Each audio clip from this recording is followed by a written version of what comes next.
செங்கல்பட்டு மாவட்டம் மதுராந்தகம் நகராட்சியில் சேகரிக்கப்படும் குப்பைகளை தற்காலிக தூய்மை பணியாளர்கள் மூட்டைகளாக கட்டி திருச்சி சென்னை தேசிய நெடுஞ்சாலையின் புறவழி சாலையில் வீசி வருகின்றனர். இது தொடர்பான கூடுதல் விவரங்களை செய்தியாளர் விஜயன் வழங்க கேட்கலாம். விஜயன், இது குறித்த விரிவான விவரங்களை பகிர்ந்துக்குங்க. வணக்கம் அரசி.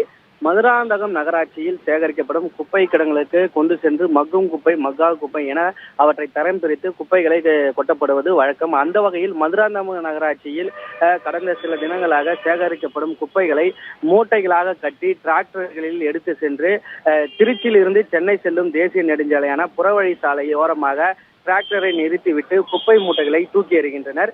இதனால் சுற்றுச்சூழல் மாசடைந்து சாலையில் செல்லும் வாகன ஓட்டிகள் செல்ல முடியாத வண்ணம் துர்நாற்றம் வீசுகிறது. ஆகவே நகராட்சியின் சார்பாக குப்பைகளை சேகரிக்க தற்காலிக துப்புரவு தொழிலாளர்களை இந்த மாதிரியாக செய்வதாகவும், மேலும் இந்த மூட்டைகளை சாலையில் நெடுஞ்சாலைகளில் வீசுவதால் பல்வேறு விபத்துகள் ஏற்படுவதாகவும், மேலும் துர்நாற்றம் அதிக அளவில் வீசுவதாகவும் உடனடியாக செங்கல்பட்டு அதாவது மதுராந்தகம் நகராட்சி உடனடியாக நடவடிக்கை எடுக்க வேண்டும் என அப்பகுதி மக்கள் கோரிக்கை வைக்கின்றனர். அரசு